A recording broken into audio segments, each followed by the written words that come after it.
Hello, ladies and gentlemen. This is Dora and Moxie bringing the end of the internet to you. Oh, wrong script. Never mind. It's not the end of the world. It was just Discord going down. Crisis averted. It's time here, and we've got Prospect Cup up on board as tiebreaker night. We got Kryix versus Company 8 starting things off, and your tour guides through all of the action for the day. It is me. I'm Dora, and I'm joined by the always wonderful Moxie. Moxie, how you doing? I mean, I'm doing good. It's nice to have the internet back. We all sort of fall apart when we don't have Discord, and everyone starts realizing quite how fragile all of those internet friendships are when you suddenly don't have any way to get any information to anybody. But looking at these guys, looking at their track record, we're going to have an extremely interesting matchup because these guys, they've actually met in round 2 of Prospect Cup, and Company 8 handed Kryix one of their defeats, serving this team up at 3-1. Yeah, not to mention Company 8's been on a serious roll. They were the ones that ended up taking down Avoided in a very, very close series, and that's one that we're really going to want to keep an eye out for. I mean, Avoided, they've only lost one. A win record currently 6-1, and they're a very strong team. And so you know that Company 8 are going to be coming in with pedigree, with a lot of power behind them, and heading off to Lijiang Tower. This is something that we tend to see popping up whenever it's a control map up for a store. But I've got a little bit of a renewed love for this map because there's been a renewed meta. Not quite for Gardens, not quite for Night Market, but Control Center has had just a little bit of a makeover in that the spam composition is here, and it is here to stay. I mean, you know me, I am a big fan of anything that starts with a J and ends with an Unkrat, and this is no excuse to not run one, but we're starting out on Night Market, which is home of what you and I know. It's always a Symmetra strat. There's always, seemingly though, one team that tries to break it, that tries to go the spam. It doesn't tend to work, but you know what? I like seeing people try, and trying to break the meta on this map can be extremely difficult, but if you can break that symmetric composition early, then you're looking at a very solid start. But it's time consuming, and that's something because as soon as that symmetry gets in, the turrets are set up, and that means every single time you go back on to that point, you've got to first deal with the turrets. And you are seeing exactly what you foretold, though. The prophecy has come true. Company 8 going to be rolling out with Morrow on that Symmetra as Kryix Esports. They're not going to take the teleporter strat, they're going to go for, well, there we go, Ravici onto that hero, just to get a little bit of either a drop down or out of the spawn ship faster. You're running Diver, so you don't necessarily want the drop down fight because there's nothing that the Symmetra is going to enable. Not like Tamaki on that Mei, who's going to be such a pain to get rid of. Yeah, it appears they tried to beat the teleporter to the point, but that's just never going to happen. Now blinking back into spawn, they know what they're up against. Curious to see what they actually go to here, Mox. It's got to be a Pharah. Like, is it? There we go. Ooh, poke damage going to be coming on through. You don't have to worry about the Symmetra turrets. You can just poke away at this composition. And with Company 8, they're running the Sigma, sure, which means Barrett is going to have a real hard time landing, but you can still get a lot of value.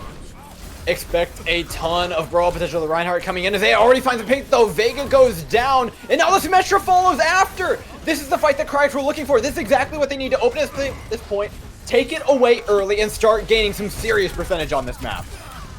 Sigma goes down, does manage to pick up Azia, but Wolf there on that Mercy is going to be able to res, and straight away we're seeing Company 8 swapping Morrow off the Symmetra onto that McCree. They know that they're not going to have the chance to set those turrets up, so they're going to go for the counterplay. But Azia on this far has been doing so much in the way of poke, already 72% built onto a barrage, and that's forcing the Sigma off. You're going to take the Diva for defense matrix to try to negate the ult. Yeah, but that's going to be so difficult to do. Negating all this value from the far on a map that's so good for it is going to be difficult, but the McCree is already going off, putting in a ton of damage. Shoots toes of those, though, finishing them off. And Company 8 giving Kryix a little bit of their own medicine. They can stagger this out. They can get a couple rockets in, maybe look for a pick. But this point, as far as their percentage goes, is all but done for. Maybe, just maybe, this barrage can find some value, but that defense matrix is searching for it. Look for whose toes are those to shut this play down. The barrage is in, but the defense matrix is instant. Vega and Pone finish off the last remaining stragglers on point, and they're only going to be stopping at 43. But you did manage to buy yourself time that you can use in this next fight because Anion has this nano boost. And you do have nano boost targets. Ravici on that Genji is one of them, obviously with that nano blade, but you can put it onto Spike as well. Send the nanoed Winston in, draw attention away from the Genji, either manage to bait out Tamaki's Blizzard, or even better, country on this Batiste Immortality field, because that's the ghost line that Kryix really desperately need right now. Yeah, I'm watching for this Blizzard to counter one of those ultimates, but they also have the sound barrier to follow it up after if Vega can actually get it online in time. This dive is going to be coming very, very soon, and when you're only at 90%, that is simply not enough. Revice has already found one with the blade, looking for more values. He's got the nano in his back pocket. He picks up a nice 3K to his name, and that'll be even percentage with the point taken over to Kryix. 3%. Vega was 3% away from the sound barrier that could have saved his team. If you're Company 8, though, you are taking solace in the fact that the blade is gone, the nano is gone, and you have your fight win condition. You've got that blizzard. You are going to have amplification matrix. You can even couple it up with who on this diva with the bomb. Because Kryix Esports, this is the thing, this team, they're so mobile. They don't need to worry about the blizzard. They don't even get the chance, though, and they don't get the chance to do anything because, oh my god, Revice, he gets 3Ks even without the blade. This Genji's insane, saving his team not only ultimates, but plenty of time as 70% is going to be over, and we're getting into that final fight territory, Mox. Z is building up towards that barrage as well in Company 8. They just don't have controls of sightlines right now. As soon as Morondas McCree tries to peek out and any way find the head of this Farah, Kryix is just there, peeling for her. As far as the real threat, but also Tamaki with the Blizzard in hand is about one of the only things that can actually start this fight out right, but already your immortality field is gone. Revice is taking that tool away. The bomb's over. Finds two! From who? Oh my god, that's exactly what they need. Now they can come to the next fight set up so well. Set up this Blizzard. Because this is going to be the crowning glory for Company 8, but they are going to have to win this next fight. Because Kryix have built up 96% of the point in their favor. They cannot afford to lose a single one, and Ravici is so close to that blade, Anion so close to that nano boost. This can be the final curtain call for Company 8 on Night Market if they're not able to immediately shut these pushes down. Kryix as well, though, they're a little bit low on time. We're at that 70% mark, and Ravici has some ground to make up, but oh my god, Isaiah and Anion, these guys just don't stop. Every fight starts off with a pick. Dawn is in a little bit of trouble, but trying to peel away. Isaiah is saving their main support. The Blizzard thrown down in an act of desperation. It's going to manage to take down Ravici and Spike, but the barrage connects just enough to take down one more. Tamaki, though, turning this one around on the mate, buying time with those icicles, and time is exactly what Kryix are running out of. His 90% ticks over on the point. Oh, and Moro's still alive on this McCree, able to get out Anion. Kryix, the win condition, the nanoblade, it's not available, and neither is the rest of Night Market. It's barred to these guys, and I love the plays that they made. The Farah putting the barrage in to make sure Wolf was able to get that res online to get Ravici back in. But just as soon as he's up, though, just as soon as that blade's back on the table, it's ripped away from these guys. The Genji goes down because Company had such a good understanding of the win condition available for the other side, and an even better understanding of how to deny it entirely. But we're heading over to Control Center, and this is a different sort of map. This is where we're seeing the sort of spam damage composition that you and I were talking about, and you wanted to see it, you're going to get it. Azir is on the Junkrat, which means a lot of spam damage coming out. And so I do like that who is still sticking with this diva, still going to have defense matrix to negate a lot of the Junkrat impact. Yeah, this diva could actually make a really big difference in how this fight goes, given that it can actually shut down that Junkrat like you were saying, but there's so much spam coming at them. That defense matrix is pretty much going to be on cooldown the entire time. You have to be holding that right-click button. But with this Metro down, that's a lot of damage now taken out of the hands of Company 8. Yes, they still have this May, but there's not any real follow-up. Luckily, though, the charge is just enough. Take down Spike, take down that main tank, and get yourself a first point tick. Anion going down first was the absolute worst thing that could have happened for Kryix. The BAP goes down, that means no more immortality field. So Country knows that he can just drop that one, allow the team to get so aggressive without that punishment there. And look at these ult charges. Vegas so close to that Soundfire Country Boy, about to hit that amplification matrix. And this is something that can immediately shut down this next fight because Kryix have to move through choke. Oh, and Choke is going to do exactly that. The Reinhardt shove straight into the wall, followed up on, though. It's Wolf who pays the price for his ignorance. And now you're facing the real wrath. This team composition is set up. They've got ultimates. They've got these turrets. And this next fight is getting ready to start pretty much instantly. You can see Pone. He's just waiting with that shadow. He knows Ravich is so close to that blade, and he wants to shut it down because you can just shatter the Genji. Oh, but the shatter completely whiffs! And Ravici, now he can use that tool. He's walled off, though! What a heads-up play here from Tamaki to shut him down. Now Company 8, they've been given space, they've been given time, and they've gotten rid of the blade. There's one thing, if you're Kryix, though, that you can be content with. You use the silent bar. You managed to get it out from Company 8 Vega. He put that one in. You do still have to be wary though. These guys, they've still got ultimates. They've still got that blizzard that can shut you down immediately. Oh, Tamaki punishes their greed, and the supports are just gaining ultimate charge so fast because of the spam damage. And Revis goes down late. You can see that Wolf is trying to just speed boost his way back into that spawn. They've got the shadow, they've got the amplification matrix, and you can see Company 8, they are adjusting accordingly. They're making sure that they do have that disengagement, that they don't get caught out if amplification matrix gets dropped in front of them. Oh, good rotation here into the alternate room, however, is going to stop them. However, it also puts you in a perfect position to eat a gravitic flux to the face. Straight in goes Pwn, trying to find some value. Shadow lands down on the spike. If they can take down the main tank, they can open this fight right on up. The Symmetra fully charged and burn her way right on through to a map 1 victory. Company 8 going to be taking control. So they just have to deal with the staggers that are going to be coming from Kryix, but not even the Lucio gets to keep that overtime wick burning, though he's chased away off the point, and so too are Kryix Esports, hounded out of Lijiang in such a dominant fashion. And that is about as commanding as it comes. Map 1 was good, but map 2, my god! What a showing from Company 8. What a good understanding of the meta they had, right? They ran this Symmetra composition, and yes, they got run over here by Azay on the far, who did a fantastic job, about as good of a job as you could possibly do at shutting down this Symmetra, but then they swap off onto the McCree, and they start popping off on that. Not to mention the fact that Company 8, my god, how many times do we see them come out of fights early with picks, and Kryix still struggle to really pull that back? I mean, there's a difference between both of the teams when you look at the heroes that they're running.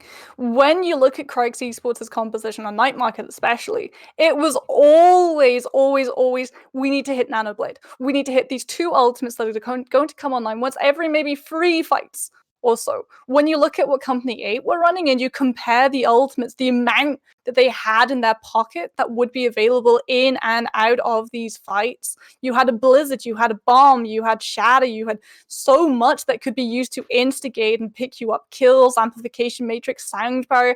You've got aggression, you've got that support sustainability that isn't quite offered when you're running that Mercy, when you're running that Ana, because you don't have the health cushion for when something like a devastating Blizzard comes on through. So you're Kryix right now. You're looking at a 1-0 loss currently, and it was not exactly in a pretty fashion. You got beat on multiple compositions. What do you think is a team they can do better that isn't just a specific compositional swap versus something like, say, better target focus that they could work on? So it seems at the moment that Kryix do have an understanding of what they're going up against, right? Because we saw in Night Market, as soon as they saw the Symmetra, boom, they swap onto the Pharah. They know that they can't get in through the door. They know that they can't go for that typical rolling deathball sort of composition when turrets are set up. And so it's more like that we need to see, because the Junkrat pick, while meta on Control Center, was, as you rightfully pointed out, charging up the other side's support ultimates. So Sound Barrier was available, Amplification Matrix was available, and that gave Company 8 all of the tools that they needed, that they wanted at their disposal to hold that choke for so long that Kryix didn't really get to see the point after it had been unlocked initially. So I want to see more fluidity, more flexibility in the composition, similar to how we saw them go for those snap changes on Night Market. They really stuck to Junkrat just a little bit too long on Control Center and headed off into King's Row. I've got my fingers crossed. These guys seem to be a very dive-happy team, though. And while King's Row was, known as that Reinhardt, that Zarya original tank duo map, Dive has started coming into it in a massive big way. And we've seen multiple forms of dive. I know before the cast we were talking about all the different tank combinations that people have been running.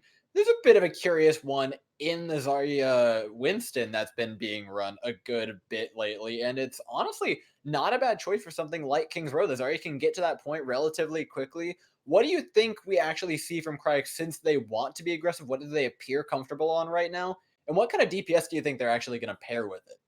I mean, we did see the Winston very briefly on night market. So they could be coming in with a Winston, because I love to see Winston.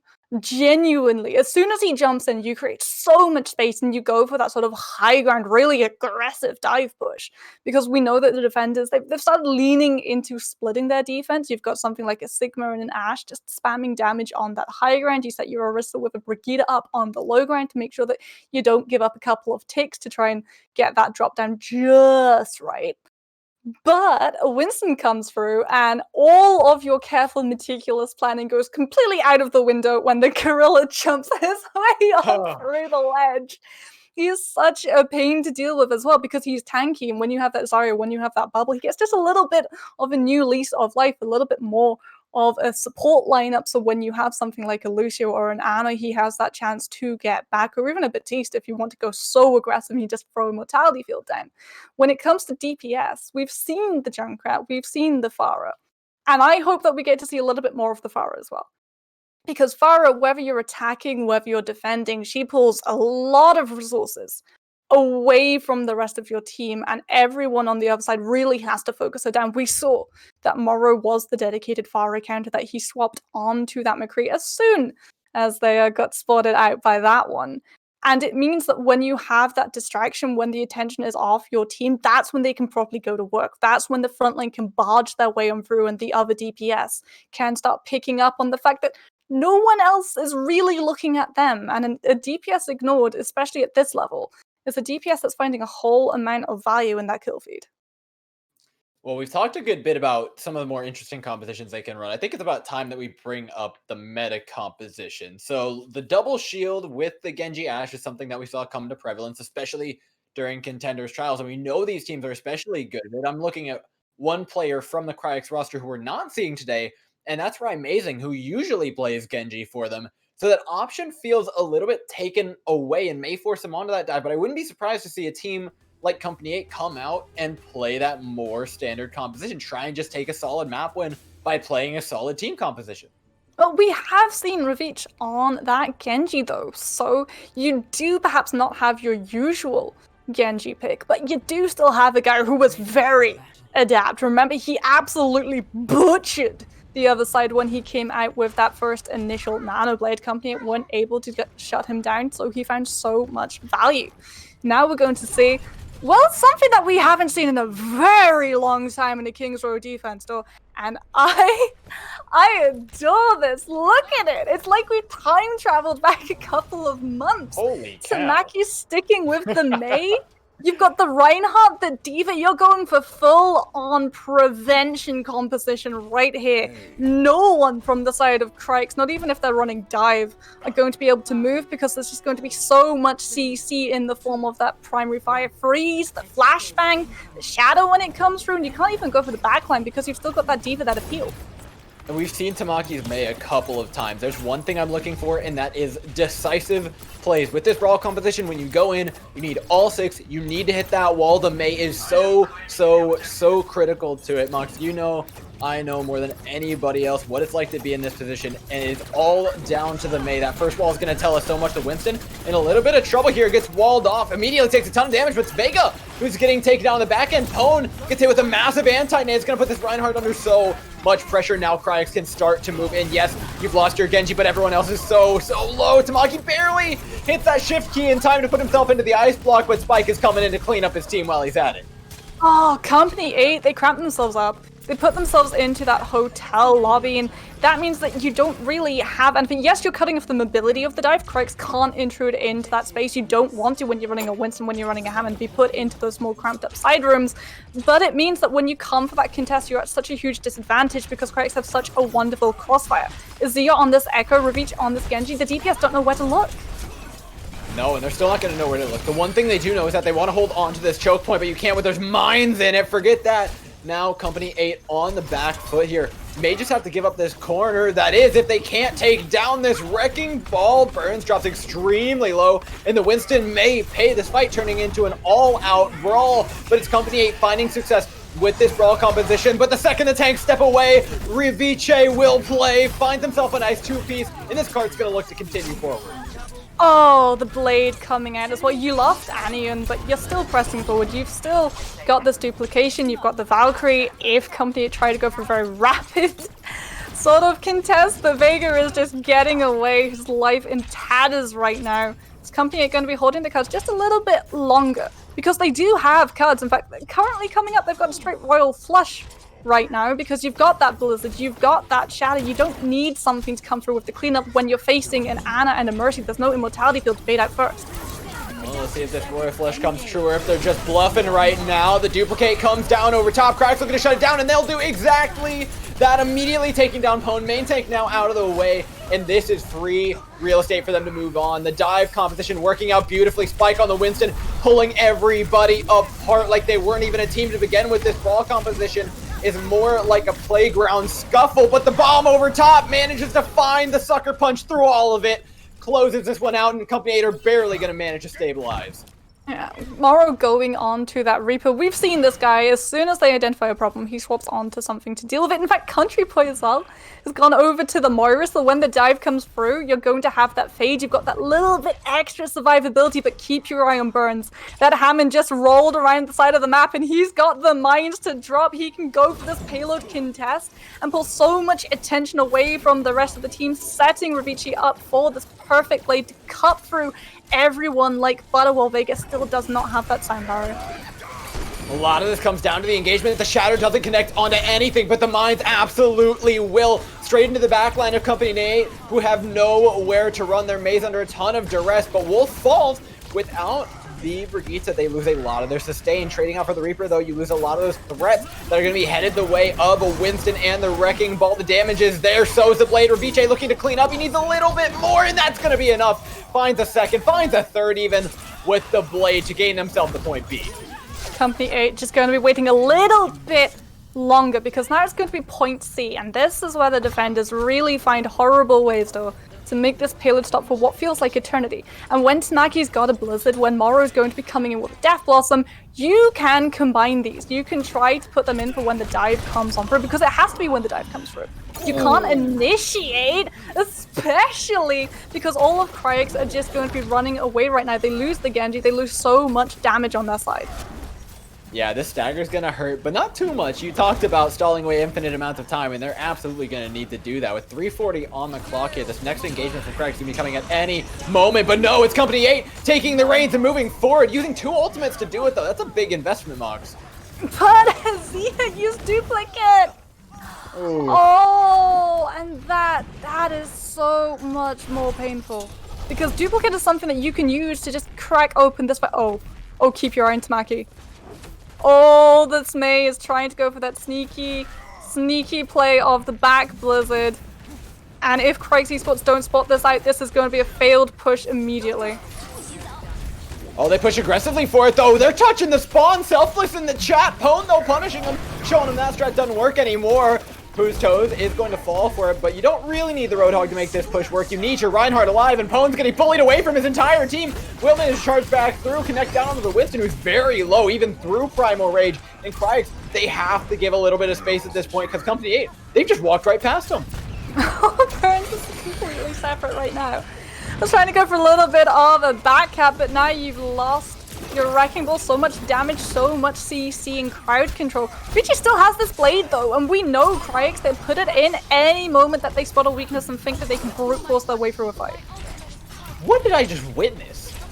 Alright, Company 8, okay, they're back on the defense. They're back on the side of the map that I'm pretty sure they're supposed to be on. Kryix have opened the door, have offered themselves away, and it's off the back of Ryviche's blade. It can't find anything, though. We've seen it get 2, 3 kills so many times, but this time it is dull as a butter knife. He's not getting enough value, but Spike on the Winston certainly is. This guy's been popping off all night. He's going to continue to. The leads are huge, and now they've got a spare main tank in their back pocket as well. This newfound Reinhardt looks to put in a ton of damage, but will get taken out of the duplicate instead. It's the monkey knocking everybody off cart for Kryix to complete with a minute 50 on. Company just did not have the ultimates in the pocket to shut out Kryix, when they come in, they've got so much available, and as soon as that Genji Blade comes out, it's only going up against a Coalescence. Which means we see all of Kryix sees that opportunity, see that Company have been pushed back into that corner where you're forced to swap up your composition so you can get back onto the cut. Away goes the Roadhog, in comes the Hammond, tries to go for a little bit of a spin cycle, but I don't think even managed to set that up. And so we'll be seeing the side swap. Kryix is going to be on the defense this time around, and I don't think we're going to be seeing that Reinhardt, that Diva come out purely because it fell apart so quickly, even if you wanted to run it. After how fast that composition fell through, on the last round, you're sticking with something that's just a little bit closer to current day and age Overwatch, and that's exactly what we're seeing. No Zarya, but there will be the Winston, there will be the Wrecking Ball. I do worry though, this is going to be extremely easy to go for that backline. And even worse, you're not going to have a shield to hide behind. Spike's constantly going to be in the other team's backline. He's not going to be there to guard Annie and Wolf, maybe on the Brigitte. But we know just how brittle Brigittes can be right now when you don't have that overheal available. Yeah, you don't need just the Brittle Brigitte though. You need a lot more to actually break this composition. They're coming in with pulled pork. Company 8 think they have the key to this dive composition. And honestly, I like this a lot. The Halt Hook offers a lot. Just the hook alone is going to offer peel. Use them separately and you find a nice little combo of your own. Force the bubble out early here. But you got to back up because the anti-nade out of Aniyun is simply massive. And the follow-up damage is exactly that as well. Tamaki will follow with that. Company 8, they got to take a little breather.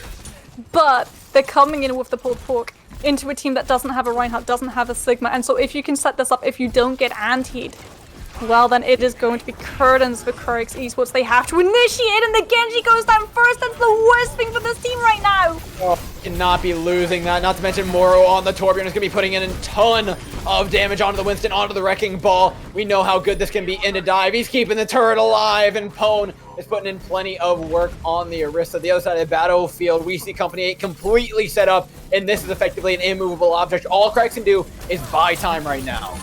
Just got to buy time for Burns. He's so close to those Hammer Mines to drop around the point, but he's going to be so very vulnerable to that Roadhog. With Raviche coming in for the dive as well, we're seeing the Blade about to be online. This is looking worse and worse for Company 8. They had the fort set up, but that fortress, far from impregnable, will be taken down. And you know what? It's go again. You got 2 ticks, but that's not enough. A rally. A rally was all that Kryix Esports used. And so they've got so many ultimates available. The restraint is going to really flourish in this next fight, but you have to be very careful. Point's got those supercharges and you don't have a shield, you don't have a Lucio, you have no disengagement till nothing to hide behind except natural cover, and you can see this backline, they're terrified of it. Yeah, immediately as well, the Molten Core's thrown down on a point. This is not land that Company 8 want to be fighting on, but they're forced to. Whose Toes will take down the first frag as they up in the sky looking to find something with that, focusing to get rid of the Torbjorn and get rid of a large problem on the other side, and they'll do exactly that. In fact, he runs into the mines, stopping over the Orisa, giving themselves a bunker to hide behind right now. Oh, the Orisa shield coming through. If only temporary. There's just not the supercharges placed on the ground as well. Pone used his own, and so Company 8 will not be coming in to this next fight with anything except Amplification Matrix and a Blizzard in their pocket. They are getting the picks though, because Christ, they're so split apart right now. There's no one to peel. The 1v1s, they each lose them. And Company 8 are able to get this payload moving. Moro sticking with the Tracer, and Pack who goes onto the Roadhog because yet again, no shield available to negate those Halt Hook combos from the side of Kryix. Yeah, Kryix again have to use this dive composition wisely, right? Avoiding those Halt Hooks, like you mentioned, is going to be so important. But actually getting on top of the backline, getting on top of that Baptiste is definitely the one target they are looking to take out. And they don't have any ultimates to do it. Company 8, they still got a Blizzard online. They still got the Amplification Matrix. This is definitely not going to be an easy engage, but look for Tamaki to make the most out of this Mei ultimate. He's just waiting for that dive to come through. He's waiting to punish them in Kryix Esports. They're just waiting to initiate. They've waited so long though. They've lost choke. They've lost choke, they've lost a corner, they've lost a lot, and there's still a Blizzard online. Tamaki just waiting for the right opportunity, but they might not even use it right now. They are without an invulnerability field, but they're also without a Brigitte. Time and time again, we see the pick come off first, the Blizzard thrown down, and that is 100% enough to close out this fight for Company 8. Kryix Esports will be coming in with their win condition though. This is something that we talk about, this composition, it all hinges on the Genji blade coming up huge, and Company 8 just put in all of the tools that they could use best to shut that ultimate combination down. Going so close to that supercharger might be able to buy you just a little bit of space, but it's not available. Ravitch is going to hit his ultimate so much faster.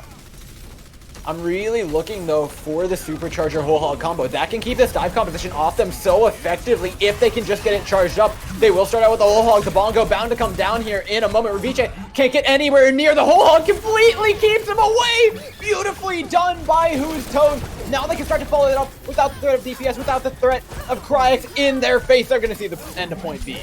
Again, Kryix refusing to swap this composition. Burns finally going to go onto the D.Va, but you've got Defense Matrix. That doesn't matrix your teammates when the hook comes through. You might be able to catch the bullet, but oh! Mara, that's such a mistake.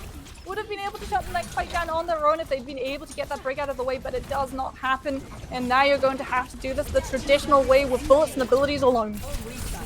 All bullets and abilities, they can be enough to take this last point, but it's going to take a lot of Moxie in order to do it. The Ana drops especially low. We're looking for Moro to find something in the backline, but Who's Toes opening things up yet again here. Company 8 continue to steamroll to the end of the map. Moro finds another one, poking and prodding at this backline, looking for pick after pick, but the dive re-arrives. Ravitch seemingly doing it whenever they need him. Most is going to slow this push down with the help of Isaiah. And he can slow this next fight down as well. But the Genji has many powers, too.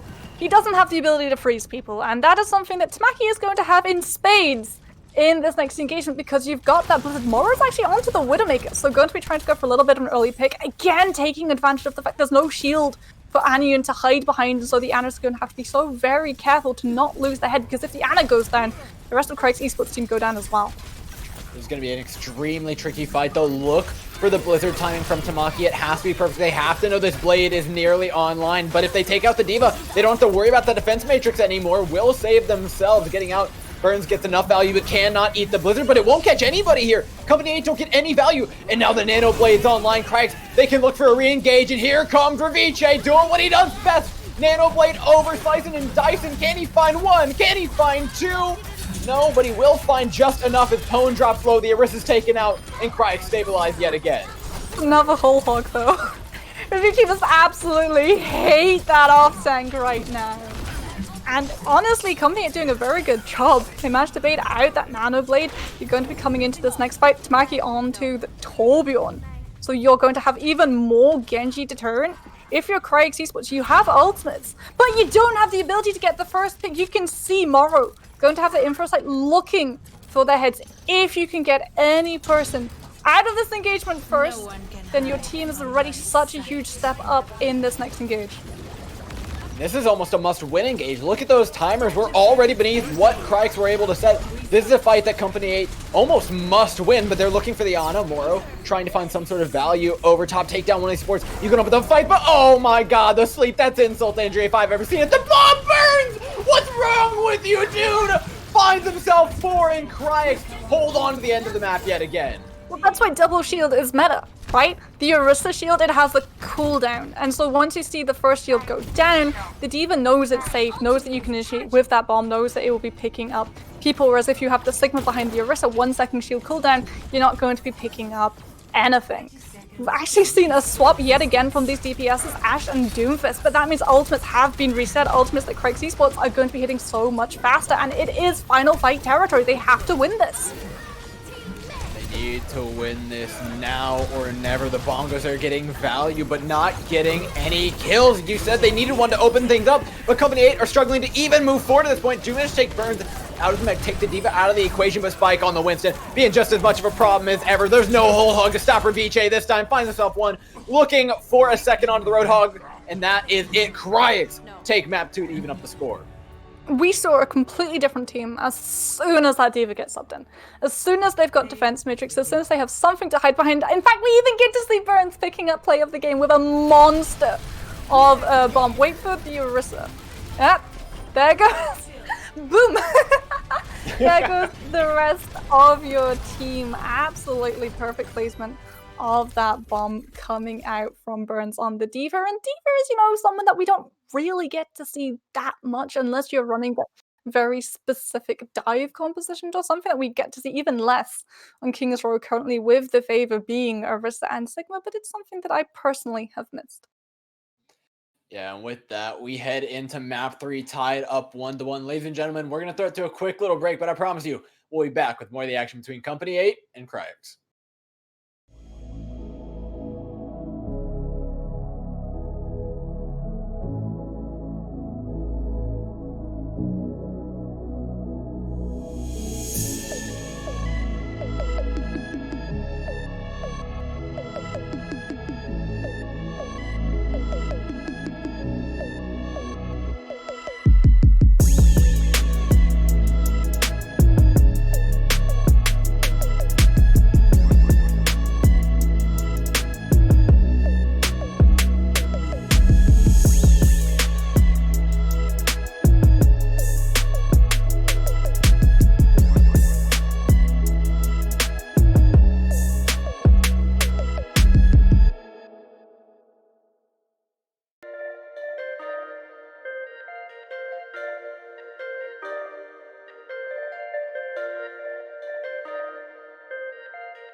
And we're back. I promised it wouldn't be too long, and I hope you guys were able to stay patient enough for us. Company 8 and Kryix continues 1-1, and this series just keeps getting weirder. We're heading over to Junkertown, and I can't wait to see what these teams come out on. How about you, Mux? I mean, it isn't really that strange that Company picked Junkertown because we saw what they tried to do on Point C when Morrow swapped on over to Widowmaker. They really tried to punish the fact that Kryix weren't running a shield, that their Ana did not have anywhere behind beside natural cover to hide behind.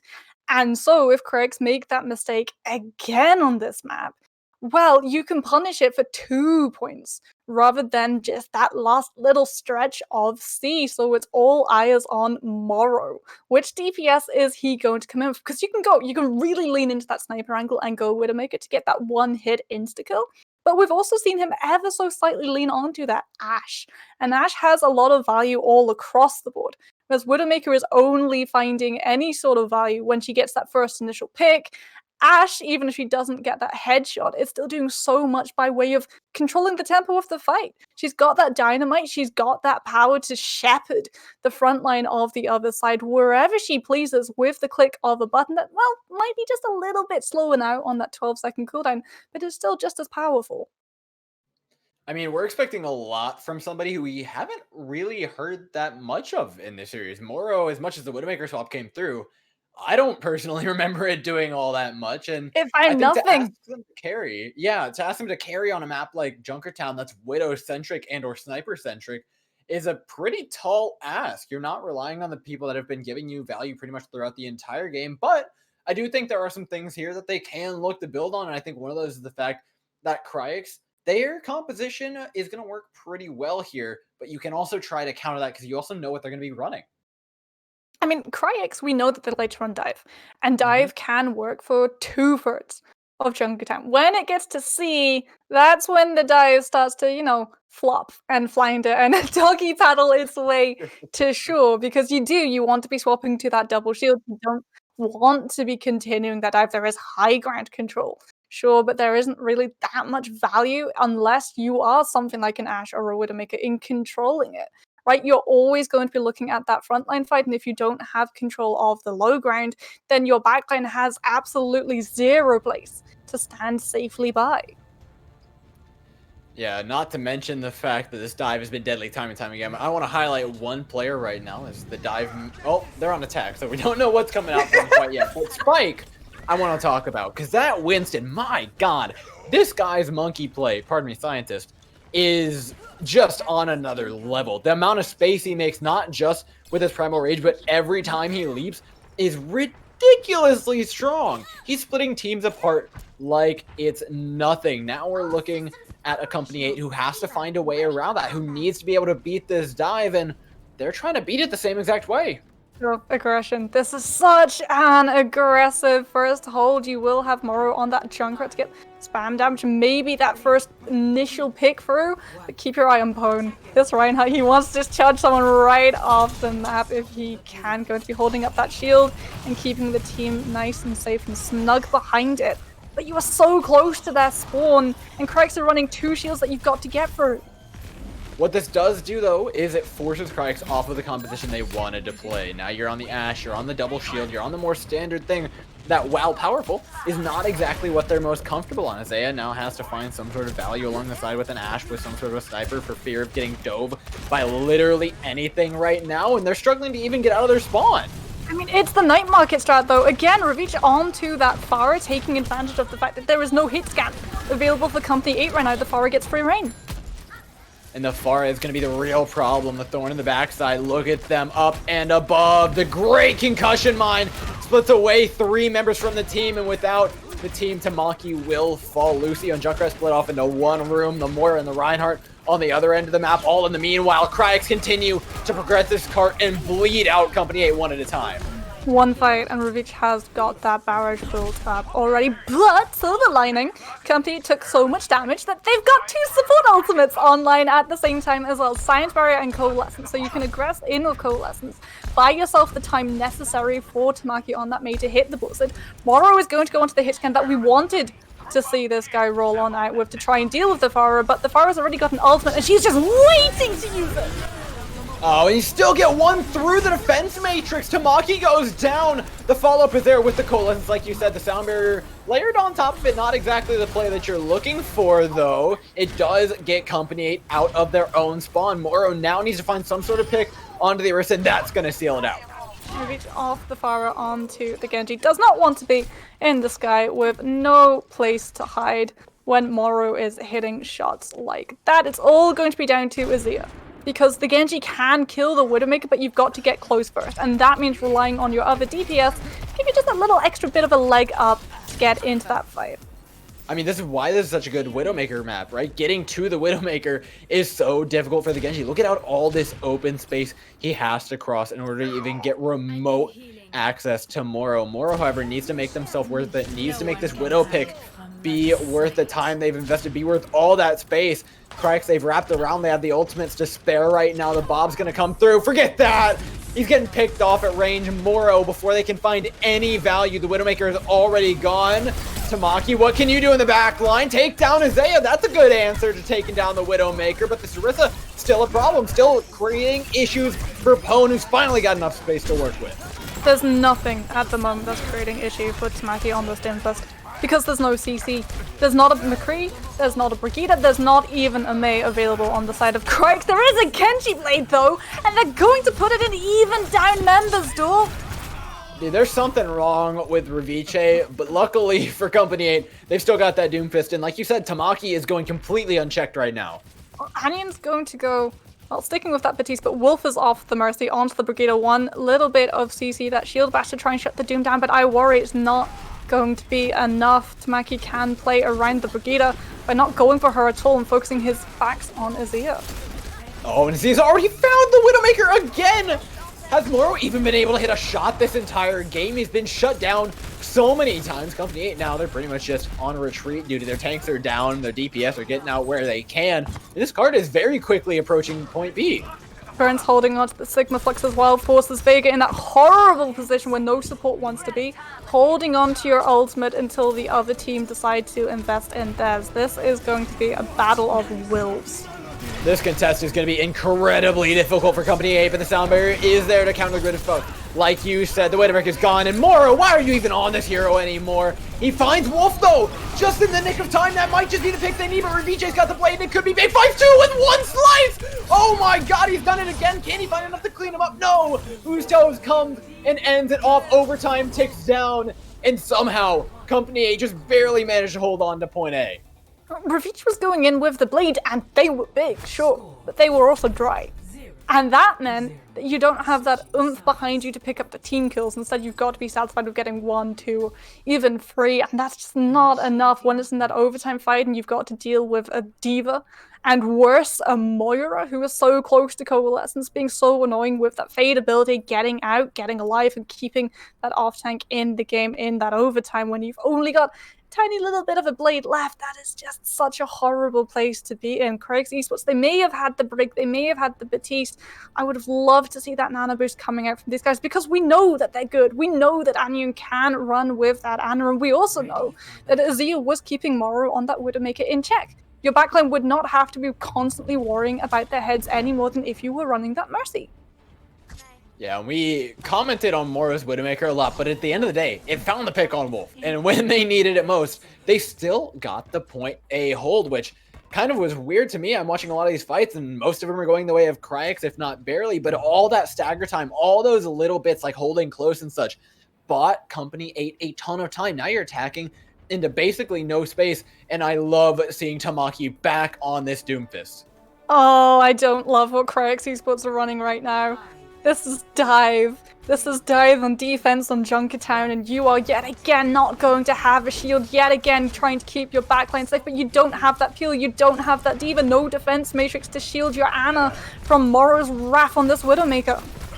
I mean, who called the Exterminator right now? Immediately, Company 8 walk up to the high ground and get rid of their hamster problem. Now, Kryix backing up, and the one thing that Dive needs, space, they're running out of. Isaiah could try and get something onto the Widowmaker, and their main target has been Moro this entire time, but they're missing the main problem. This Reinhardt, the tank line, is still alive for Company 8, still getting so much value. So are the supports as well, as nothing falls to the Dive.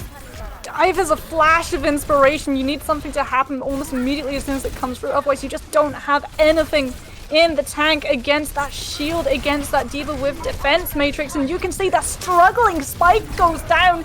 And that is not what you want to see if you're Kryix Esports. Yeah, Morrow's hitting the body shots, but that's all he needs to do. This dive, they've got the Widow goggles on. They are going straight for this man, even though it's not who they really need to be worried about. You've got to shut Morrow down, though. You have to shut Morrow down so Anyun can actually survive on this Ana. But what it means is there's just no focus on the other sides. And you're right, the Reinhardt is a real problem for these guys. But Ravitch is so close to that blade. Kryix Esports, the payload is so close to the front line. They have to make something happen fast. The Tracer falls, and that's a perfect opening now for Company 8 to look to end this here and now. Pwn takes down Spike, who's been their problem the entire night, and Tamaki's doing what he does best. This Doomfist is making a serious dent in the foreheads of Kryix and making a serious end to this map. The Mines look to stagger it out, but Pwn's found himself 4-in-1 fight as 74-meter mark goes over. Kryix now, it's all on the staggers, but the Tracer's bought enough time for a few more to come back in. Ravitch is off the Genji, no blade going to be on the Doomfist, no ultimate Spike with the Primal Rage, buying Kryix the time that they desperately need to filter back into this fight. Oh my god, what is this stagger Moxie? They've gotten back in. Kryix, the tanks have arrived, the cavalry are here. In Company 8, they've been held off. D.Va Bomb. Who's got a D.Va Bomb? And Kryix Esports have only got a very fragile Winston bubble to try and shelter from it, so keep your eye on that kill feed, who might be picking up play of the game yet again with a massive big old nuke. This fight ain't gonna be pretty. This D.Va Bomb is gonna split up the dive, and it is going to pull these teams apart. It's gonna get real scrappy afterwards, but look for the self-destruct to connect. That is most important. Tamaki falls early, and you lose that instant kill potential. Now it's all up to this Echo to find some sort of value. Vega's the only one doing it, though, as Kryix cleans up the backline. 1 minute 16 on the clock, and we might be looking at the fuller hold, Mox. They're still holding on to the D.Va Bomb, though. They're waiting for their moment to put this one in. You can see that who is frothing at the pit right now, going to get themselves a little bit low. Almost went in too deep, almost lost that mech in Company 8 with 15 seconds. You can't lose anyone, let alone your main support. Oh, they're making me a little jittery, but over top comes the self-destruct. Now it's Kryx's turn. They get away, but not with their lives. Spike falls, and Burns got hit by that self-destruct as well. Both drop down to absolutely 0 HP, just a wind away from being able to be taken down. Now Company 8, they're staring at the end of the map. The staggers again from Kryix. They were strong last time, but it's going to take an even better hold to do it again, and it appears like they won't be able to as Cart progresses in, and Company 8 set themselves up at match point. We saw swaps. We saw swaps coming out from Kryix, but again, they're so stubborn with sticking with this Winston and this Hammond. Everything would have changed. Everything would have changed completely if anyone had swapped onto a shield hero. Either Reinhardt, Orisa, Sigma, because we saw that Company 8 understood the absolute panic and terror that who was inflicting with that D.Va Bomb, making sure that the dive was split every single time, making sure that they couldn't group up, that they couldn't go for those real focused kills. If you'd had a shield tank, you would have been able to eat the damage, you would have been able to eat the ultimate, and you would have been able to hold on to the payload. Yeah, and I think I mentioned it during the fight, but that self-destruct didn't go without value. You mentioned it split them up, but it took both the tanks down to about 50 HP, which was hard to catch, but honestly, the impact that it had was absolutely massive, because those are the real things that are stopping you from winning those team fights cleanly, that allowed Kryix to stagger themselves out the first time. And that's the real difference maker on a map like Junkertown, when those point A holds can be so important. I mean, dive is so fragile. When you jump in, we're seeing teams both on the EU and NA side take so painstakingly long to set up dives for when they're only 1000% sure they'll find value, and everyone's health bar has to be full. Everyone has to be in position and going at the same time. What a dive doesn't want to be is finding yourself at 50 hit points. If you're a Winston, if you're a Hammond, and you're knee-deep in enemy territory and you've only got 50 hit points, you better pray that, one, you've got a good comm line to your support and they can actually really focus to keep you up, and two, that your cooldowns are on point, because if you don't have a jump pack equipped, well, that Winston is going to be going to the moon and back, but first he's got to visit the respawn room, and Kryix Esports have to visit, the stress room right now, because it being a first to free series, these guys, well, they're up against it. Company 8 are knocking on that match point.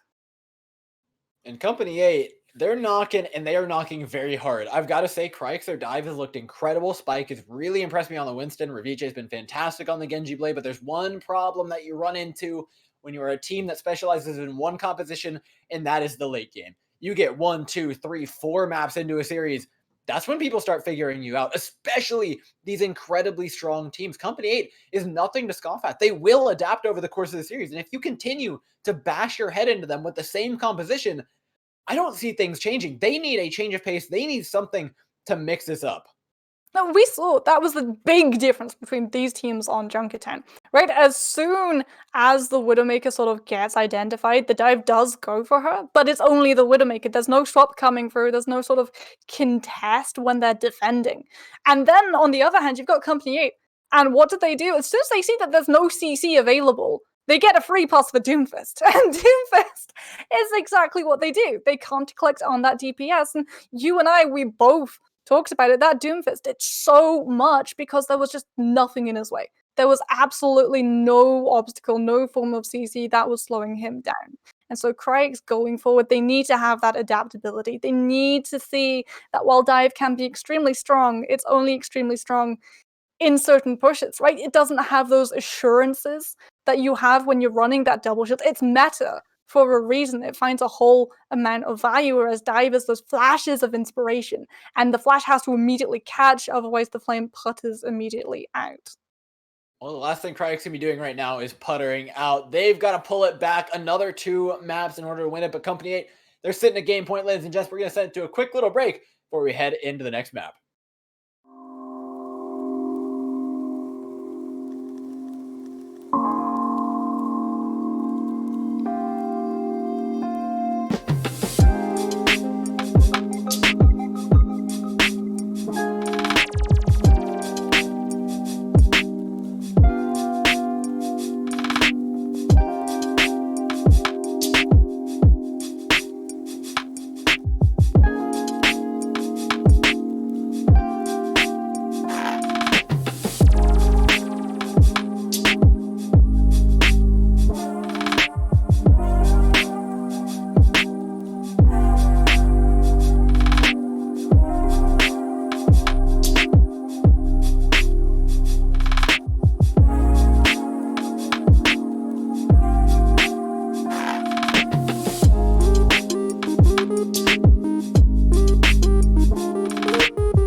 And we're back. Promise you guys another short break, and that it was. We're heading into our next map. We've got Temple of Anubis up on the board and Kryix up on the chopping block right now. Company 8 looking to put him down. I am Dor. She's Moxie, and we are taking you through what might just be our final map of the series. Here is Company 8 are up 2-1 at match point.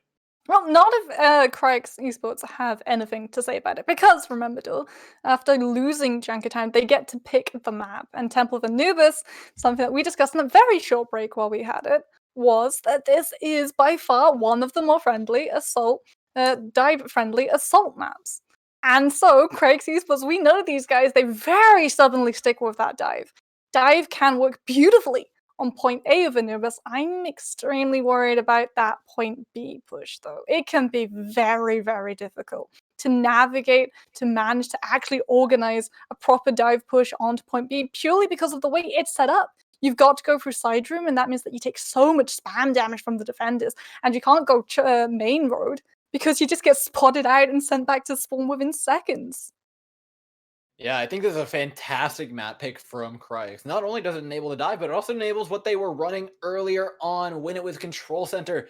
And that is, say it with me, Junkrat! Woo! You know I love to see it more than literally anybody else on the planet. And I'm ready to watch more of it. I think it's what Kryix want to be running on the defense. They could go with the dive, but the spam damage is strong with these guys. And I think it could give Company 8 some serious problems.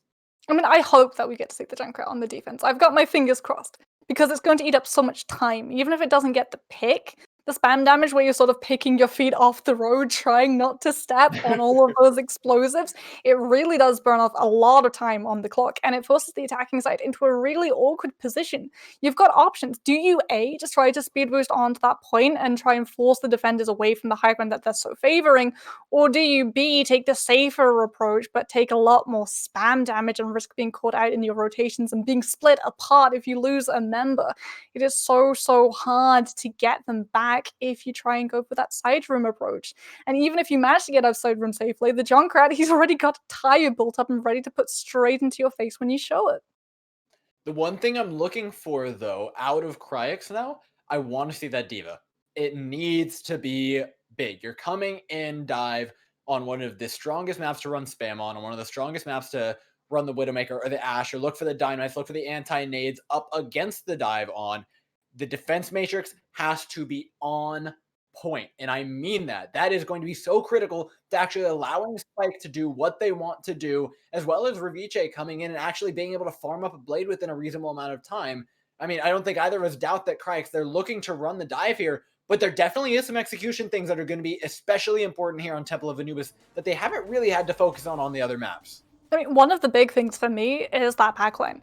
If you don't run the Diva, there is just no peel available. You have the Zenyatta mentality, right? Where you try and take out the threats and you don't worry about healing up the rest of your team. You don't worry about keeping yourself safe because everybody else is already dead. They will be attacking first, which means there will be a Junkrat in play.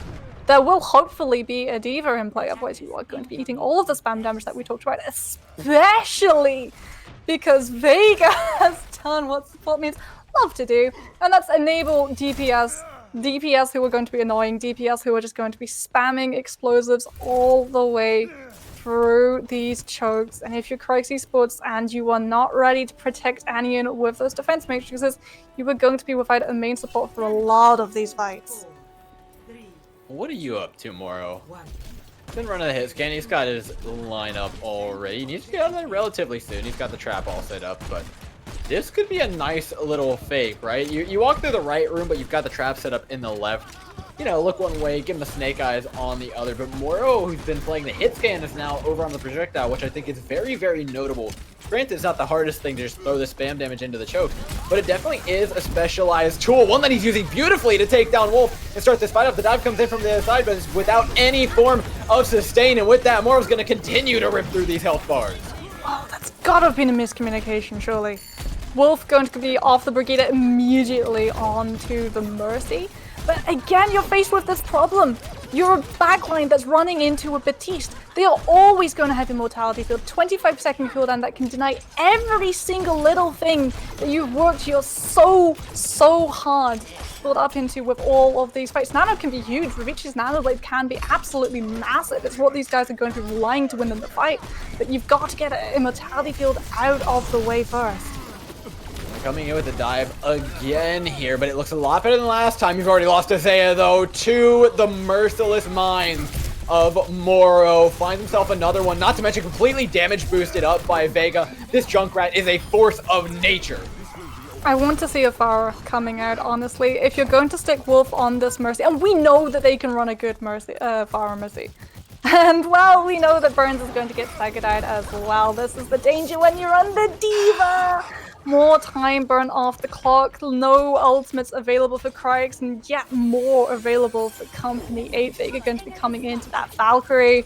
You've got the Junkrat's high, you've got the Shattered Bomb combination that you can set up for when Reviche comes in with this blade. All of Kryx's hopes hinge on this next fight. Oh, and Spike was immediately knocked off the high ground, the bomb over, the rip tire thrown in for good measure, finds itself a nice set of one. Up on the high ground, though, Company 8, they have made their way onto the point. They've been forced back as Tamaki here is dueling with both the supports and the Diva. He's really struggling with these two, but he will manage to get them, not as quickly as Burns staggers himself yet again on the Diva. Okay, I'm gonna give Tamaki the benefit of the doubt, because one thing that Doomfist did, well, not killing Diana, was occupy the attention. And when the attention is away that means all of Kryix esports, when you've only got Wolf on that Mercy, becomes so very fragile. And that win condition, we talked about it, they needed to come in huge with it. That Nano Blade, it found absolutely nothing. You've got 1 minute 20 seconds to work with as he's going to go into the Tracer just for a little bit of contest on that point, but you've still got to deal with Tamaki on this Doom. There's no CC.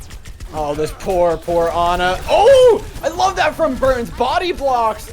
The right click saves their life, but that's not going to help Revice up in your front line. Like you said, the Ana, the attention has been diverted. There's no heals for the other side of the map. Finally, though, Spike takes down Vega. Get rid of the res as another option for them to get back in. Tamaki needs to find a pick and needs to find it now if they want to way back into this fight, Moxie. Oh, Spike gets Moro out of the way, but he's traded out. Keep your eye on Revice, more particularly keep your eye on that Genji ult charge. Because Kryix esports, they've got 49 seconds, but they've got the blade, they've got the hope, they've got the means to do it. And this snowball potential. Oh, forget snowball. Oh my god, who's toes? Coming in with the bomb. The ticks are going to start to go down, but there's 2 supports alive. This stagger is actually going to be reasonably long. Moro's here as well. There's pick potential with the Junkrat. There's ultimate potential with the Mercy. The second that Valkyrie comes online, it's going to get so much harder to actually defend. The ball's here as well. Riptire over top, takes down Burns. No Diva, and it's Company 8 turning this one around. 11 seconds on the clock, Moxie. Revice has played. This is the thing that can turn this around. He gets the Batiste, but he's got to get more. 2, 3 though. The hamster goes down. Whose toes is back? The resurrect from Vega's just barely not gonna be able to come through. Will it? It's a big question. No. Flies away. Overtime ticking down. Kryix. They found some sort of footing back onto the point as Vega falls. That should be what they need to try and proceed on to point B. Point B. He talks about it. I'm worried about it. It is so hard for a dive composition to pick up. Point A is where dive comes alive, but they're still staggering. They're still trying to build up as many ultimates as they can for when Kryix comes a-calling, because they've got the meats. They've got snowball potential. They're going to have this primal pulse bomb, Diva bomb. So much that they can... Oh, he got him! Threshold, but out he goes! Forced into the high ground! Oh, he takes down the main heals. That's so bad! Snowball completely stops. They do get the Junkrat. Moro goes down, but you're without the main support and Company 8, the DPS will be like so much faster to spam all of these corridors. See, sneaking with that pulse bomb. You want to try and land it onto Vega and hope that you're able to pick that Mercy out of the way, because then the Junkrat becomes a lot less devastating, but you've been sniffed out. Smaki going to be playing Tracer Detector right now. Yeah, I'm watching actually for Kryix to try and force out the immortality field. I believe they've actually done that successfully just now. There it is. Now without that in the way, we see the pulse bomb ready and waiting. Eyes on the Baptiste. We know exactly what you're looking for, Isaiah. It's all about landing it. Can they? No! Jumps over top of it. It's Burns though with the self-destruct taking down Moore, who's been the bane of their existence for so long. Now Pwn across the point from downtown. Can't find the charge, but it's Tamaki coming up on the back line, finding plenty of value and holding on to B for Company 8. There's just no staying power for this dive right now. As soon as they lose a single member, they are going to be finding it so hard to call back these fights, because you've got that respawn advantage for Company 8. You've got more healing available for Company 8. You've got a shield to hide behind for Company 8. Kryix esports will be coming in with the blade. And if you wait just a little bit longer, Anion's going to be having that Nana to give it just a little bit of an extra kick. But who is actually going to go into the Zarya? And that means you have to worry about a third DPS just beaming you down and getting Burns out of mech, and as soon as that Diva mech falls, so too does your back line. Yeah, it's all going to rely on this Nano Blade over Viche. He's done it time and time again. I mean, even 3 kills wasn't enough to open up point A on its own. It's going to take something massive from this team to actually get through B. Yes, you have 1 tick, but that is by no means enough. Here comes a Winston though, and it's a nano onto the Winston. A complete distraction is Revice not finding any value with the naked blade. Instead, it's gonna be the Riptire on the other end of the field doing things just right. Here come Company 8 though. The recontest, Pwn's still up. He's got his Zarya. That third DPS that you mentioned is ripping through the health bars of Kryix as 40 seconds get on the clock, and they're at last fight territory. And they need this. They need this. This is match point for these guys, and Burns is going to be only now allowed to see the inside of that spawn room, and it's all going to be up to the Diva in this next fight, because look how close Who is to that Graviton. This is the thing that can shut the entire team down. You've got to get the Eid on that ultimate. You won't have the sign bar, you won't have the immortality field. If that Grav connects, it is all over for Kryx's point B push. We need a massive self-destruct from Burn or an eat onto that Graviton Surge, one or the other. It has to be a massive play out of the D.Va. Keep an eye on the dive here, though, as Burns has separated away the supports. Tamaki gets taken down immediately. Raviche finally getting better of the DPS matchup. Pono hit the shatter onto 2 in the corner of the point. Self-destruct out. Will it connect onto anything is a big question. No, in the Bastion's in. Moro swapping on over. He's got the Gatling guns up and running it down.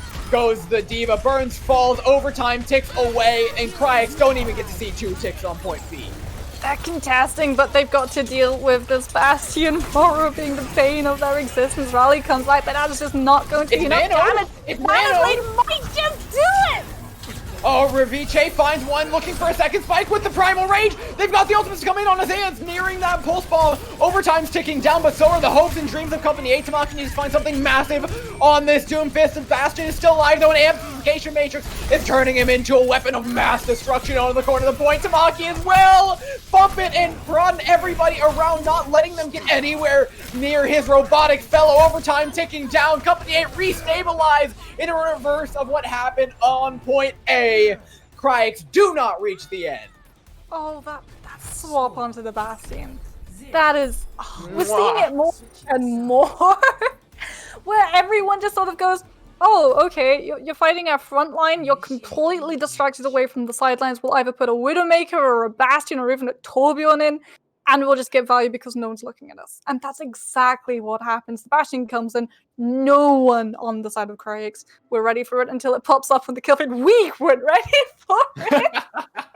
Let's be honest.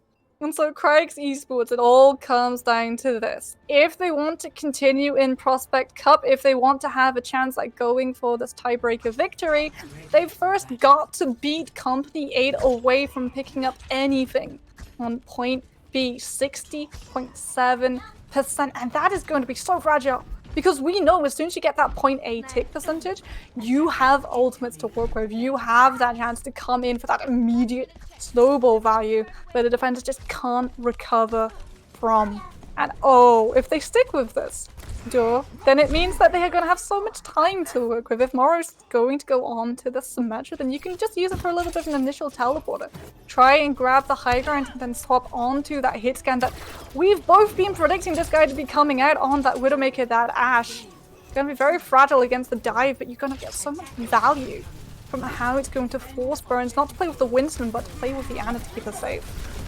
I think it's actually curious that they're running the Symmetra still. I think they may have been expecting something like the Junkrat like they saw in Control Center, but that absolutely won't be the case. Oh, the rope and dove up and around the backside. Love to see this one. Here they go. They've got themselves split up. Pone's going to take a little bit to regroup up on this high ground as the Reinhardt unfortunately has no form of vertical mobility. This is actually a really good opportunity for Kryix to look for the... Pone, dude. Oh my god, he barely made it across that. He did it. He made it across.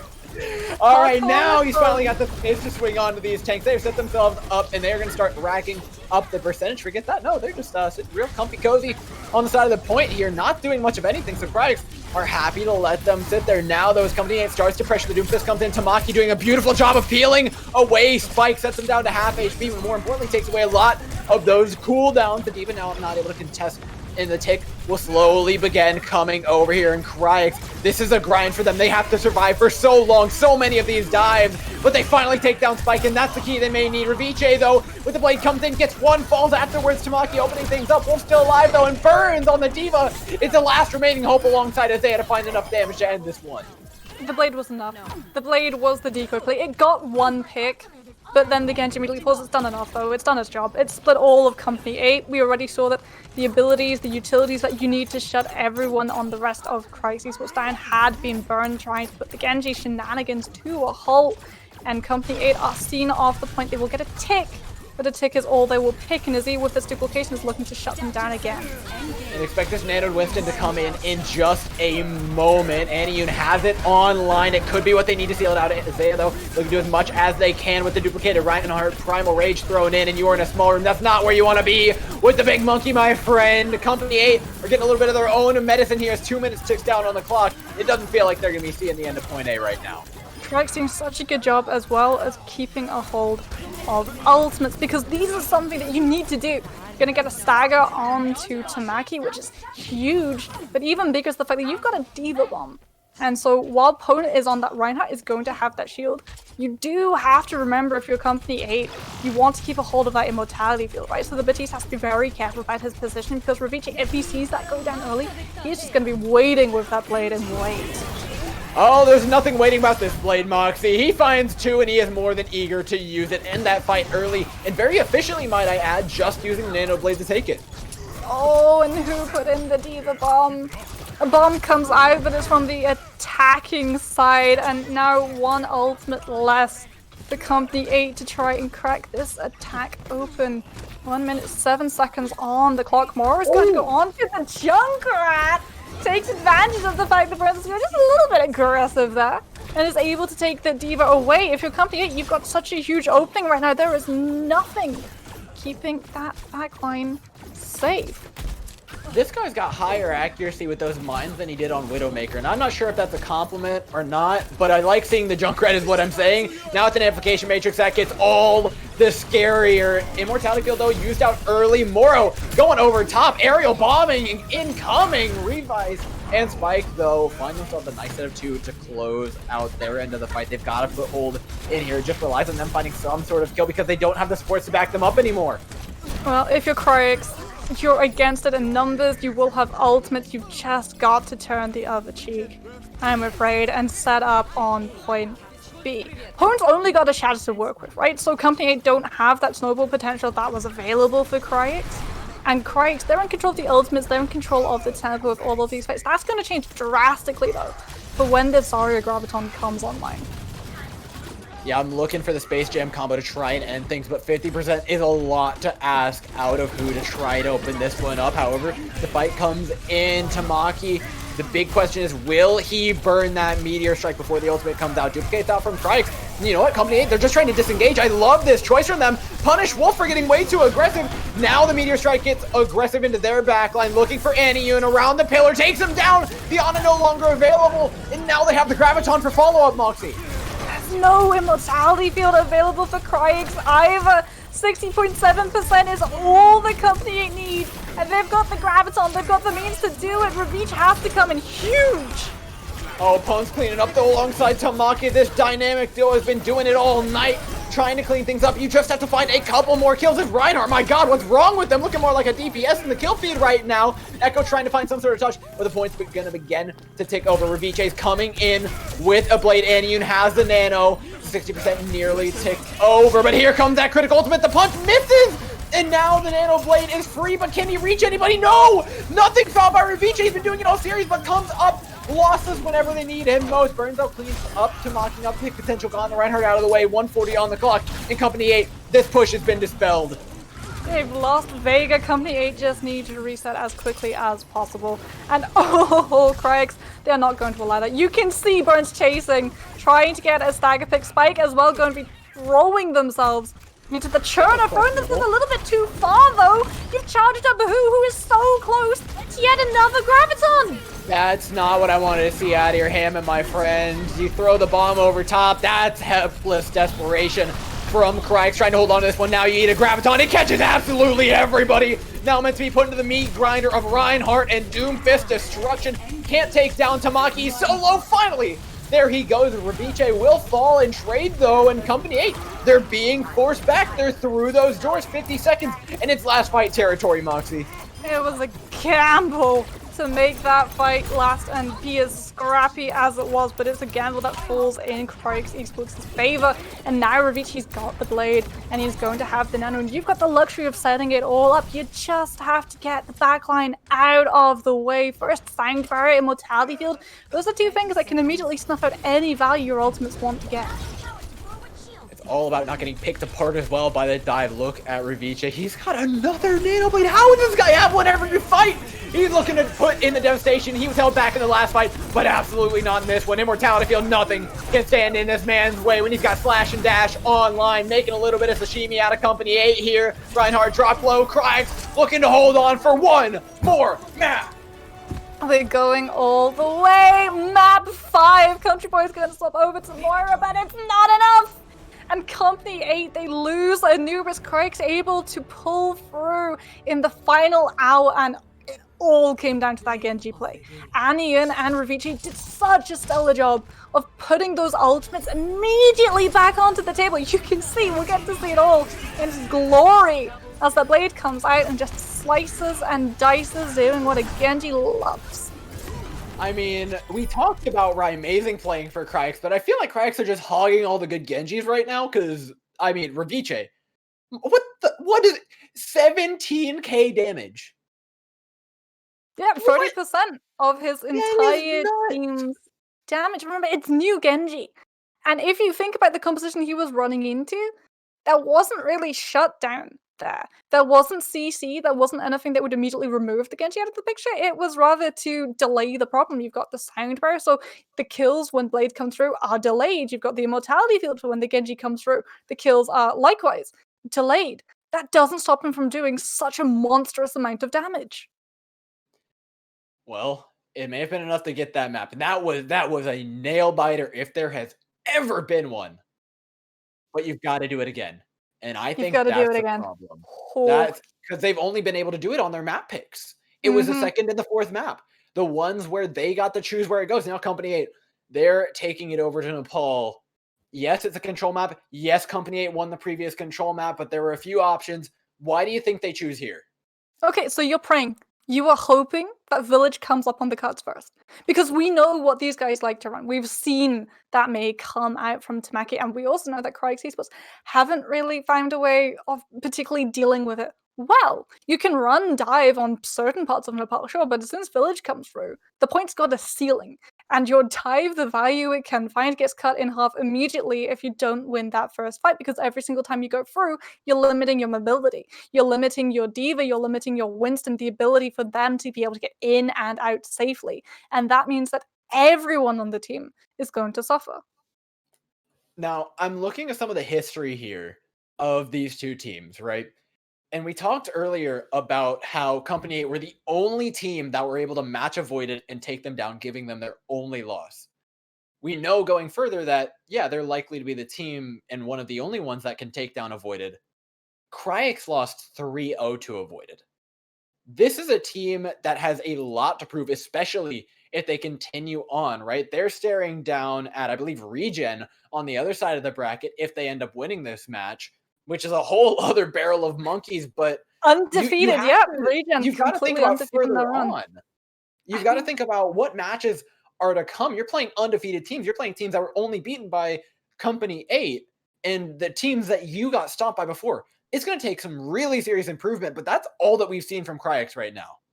I mean, their dive has to be huge. You've pointed out that Spike is such a good monkey player, and he is going to have to be a stellar monkey player. He cannot put a single foot wrong in this next match draw because you need that Winston. He creates so much space, he diverts so much attention away from the rest of his players. He sets the Genji up, and if the Winston goes down, Ravici, all of the value that this guy has, all of the space that he has to build up to put in that 30% team damage, that all goes away with it because Genjis are very fragile.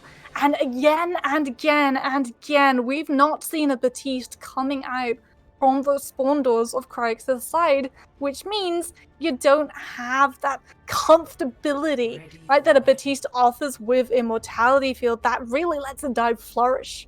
But if they're going to be coming out of this composition, going to be a little bit different as you're back onto that Pharah, trying to pull off a little bit of that night market magic where you're able to get so much poke damage through. I'm worried about Anian though, and this is a constant threat that has been running through my mind the entire series because you don't have the Brigitte there this time. You don't have the D.Va. This Ana is going to be completely on her own. I do love the Pharah pick though. I mean, you highlighted it, and I think it's actually going to be a massive difference maker. The Ana has been doing all right? It's a brawl competition. They're going to be on point 90% of the time. Anyun shouldn't be under that much pressure. There's nothing to actually go try and take down this Ana.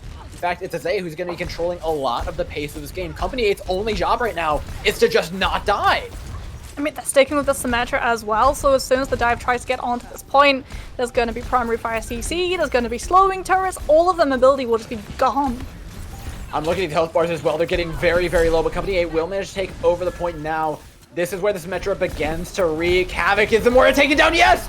Country Boy falls on the support. A massive pick from Isaiah. Now no main support available. It's only Vega to try and keep this point alive. And I'm pretty sure at this point, Company 8, you're just eating bullets. You're just eating pile drivers. And that point has been happily ticked over by Kryix. Kryix were so patient. They played it perfectly. They couldn't intrude on the point until they got that first initial pick. Otherwise, they would move in, the health bars would be in shatters after all of that turret damage, and there would just be a Moira there to heal everyone. They tried to poke away back into full, but they waited out, they get the Moira in, and that's their go sign. And this next fight, Ravitche is going to be that go sign. He's got the blade, he's got the power to immediately slam the door on Company 8's face. Yeah, and they teleport straight into the welcoming arms and blade of Ravitche. I am very curious why they did not swap off that Symmetra. You knew they had ultimates. You knew you were going to get split up. That was not a good choice by Company 8.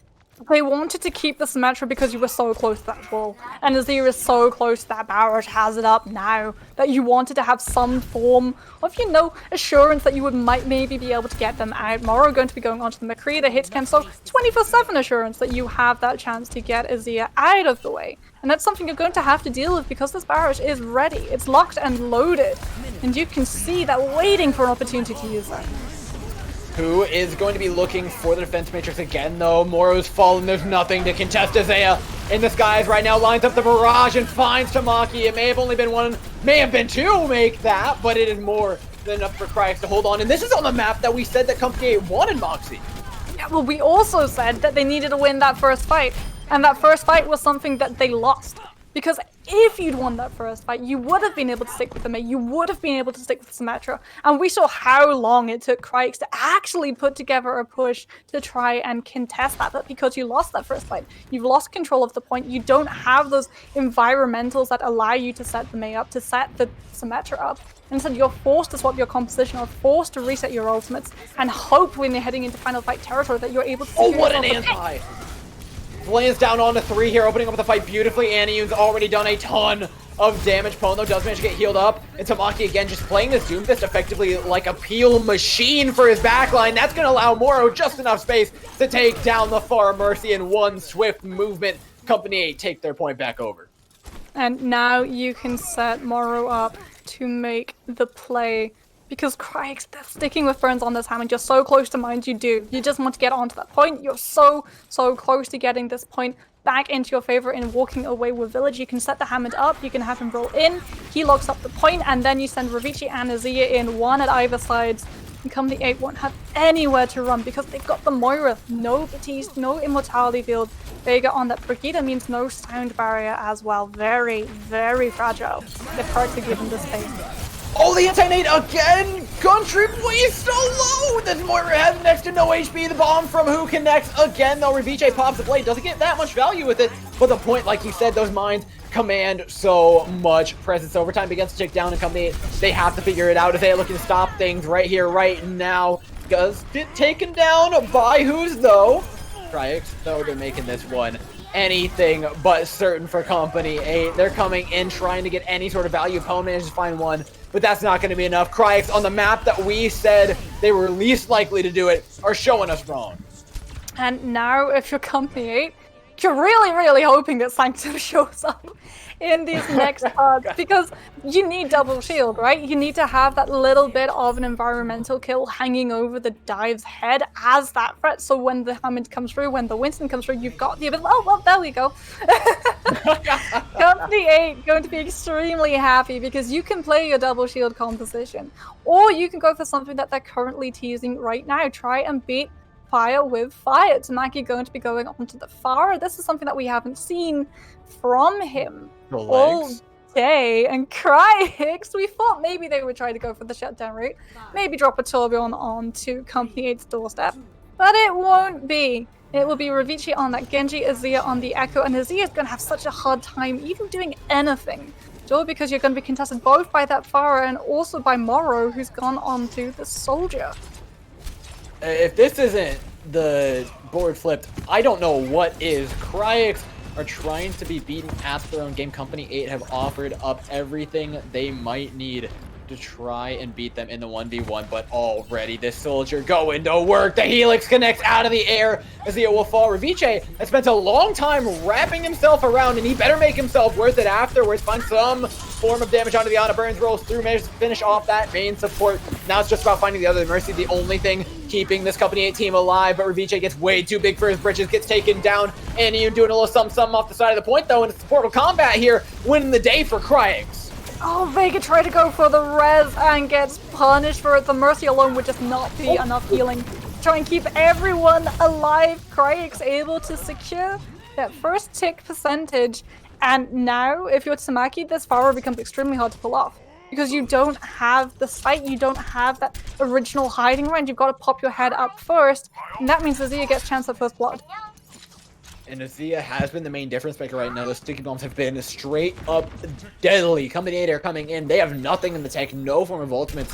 Might be able to get the visor online. What a Helix rocket, though. Drops for Revice extremely low. The Genji falls. And that's the opening that Company 8 needed to follow up with the Baptistas here, along with his immortality. The ambulance has arrived. Wee woo. But there's no more kills from Company 8 to try and follow up. The ball drops low, and finally, Moro has found the value that he needs. Gonna be shooting straight through those pillars. But there's so much precedence gained over point with just the visor alone.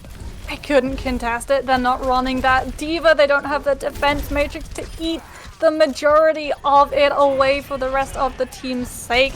Managed to build up 50% though, and Revici's gonna throw in the blade for good measure. Does manage to pick up the soldier, but it's a Hail Mary play if ever I've seen one. And now you are down your best chance at winning out this next fight. Wait, but they've got point precedence. They have the mines on. This can't be contested by Company 8. This is a lot of percentage they're gaining right now. It's going to take a big play here from Country Boy, putting in the DPS while his team is not there. The Primal Rage used, and as much as I would generally consider that play a waste, it got him 10%, but now your Nano is completely desynced with it as well? That was a weird fight from Kryix. It's not necessarily a bad thing, a map loss, that your Nano is desynced from the blade. Because Genji is so strong at the moment that he doesn't really need Nano to still pick up value with the blade. And Spike, if he gets Nano, or even Azia, with this duplication available, you can see Tamaki's on the Pharah. You can go for that duplication, you can try and go for barrage, and you'll have that blanket of safety, that Nano to give the Pharah just a little bit more value, a little bit more survivability when you try and pop that very, very vulnerable ulti. Yeah, there's a lot of win conditions right now for Company 8, but it's about pulling one of them off. The Defense Matrix immediately takes down all of the damage from Tamaki. Vega falls as well. Kryix have found the picks. Sans ultimates. They put the Nano down onto the Mookie, and that is all they need to clean this one up and get themselves that point right on back. There's a reason why we always see in dive Winston's just face tank damage to get there and a Nano faster. Because a nanoed Winston is absolutely terrifying for a team to deal with. Hey, and Spike has got Primal up as well. It's final fight territory in Company 8. They don't have the ultimates to brute force their way through, aside from who, with the Diva Pump, has to come in clutch, otherwise this team aren't going to get to that point. This is ugly for Company 8. You've lost Tamaki, you've lost your instant fight win potential. All's gonna come down to avoiding this bomb, but who's has done it again? Finds two with the bomb and connects the point. Takes nearly 75% overtime on the board, though. Company 8, they've got to find a little bit more than what their Diva has been able to offer. A beautiful Primal Rage takes the soldier off the point. Down he goes! Mid-visor, Moro's taken out of the equation. And Tamaki has to do something on this Doomfist to open this point on up, or else Spike is going to continue to wreak havoc. Revice, naked blade does not matter. Slices and dices his way on through to the playoffs. Oh, Kryix Esports getting Moro out of the way on that soldier, making it an environmental kill is the hugest play, because that means Vega can't go for the res, but Vega's going to take the consolation prize. And it's Revici's head. It's still overtime, but Tor, that's still contesting.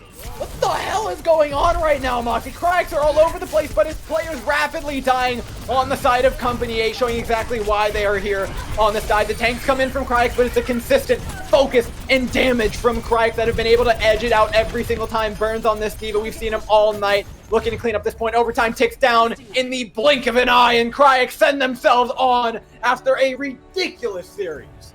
Company 8, they tried to fight fire with fire.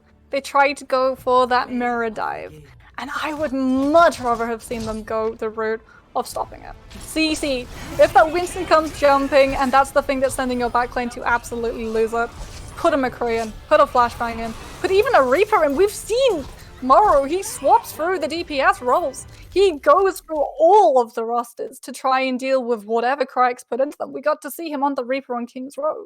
And it would have been so impactful because Spike yet again was such a huge playmaker, instigating every single one of those fights, every single one of those scenes for Kryix, just slowly, quietly, in the shadows, manipulating things, setting the stage for Ravicii to come in huge with those blades. Yeah, we may not have seen compositional diversity from Kryix, but I promise you, there's one thing we did see, and that was some damn good dive. Oh my god. Spike, Aniyun, Ravicii, Wolf, I mean, every single person on this team had to show up, and they had to play a perfect dive because that's how strong some of these characters are in the new meta. It's Company 8 coming in, playing up against Kryix and what they want to play no matter what. And at the end of the day, even when it wasn't their map pick, at the very end, they were able to set the pace. And I feel like that's what they did better than Company 8 the entire series. They set the pace. They set the tone of the match. We can harken all the way back to Junkertown even, where it was Company 8 constantly trying to push through, constantly finding the hold, but Kryix still felt like they were in the driver's seat. I mean, the fact that we got to see Widowmaker on Junkertown, and Widowmaker on Junkertown is just, oh, it's a neat little present all wrapped up in a bow, isn't it? It's wonderful to see. But we didn't get to see it that much. We didn't get to see it lighting up the kill feed the way that a Widowmaker uncontested by another Widowmaker should be, because Kryix were doing so much to limit the Widowmaker everything that they possibly could. They had such good positioning. The backline, I think I only saw the Mercy Wolf peek ever so slightly out from the Sigma shield and endanger themselves once, and even that moment just was not capitalized on because the Sigma shield was immediately there in the moment. You had a split second to get it when you activated your ultimate, but that was only a split second because immediately the Sigma readjusted and you had your Mercy completely safe and sound and untouchable once again. Well, it was a long and arduous series there for Kryix, and congratulations to them for moving on. But they've got some big, big stuff up ahead. They take on the undefeated Regen in the playoffs, and that is not a spot that I'm comfortable being in, especially after such a close match up against Company 8. And huge commiserations to Company 8. They came out, they showed some serious Overwatch. They were the only ones to take down Avoided. They nearly put Kryix in the grave very quickly today, but it was a very good effort, not enough to get you there. And we'll see you next time around.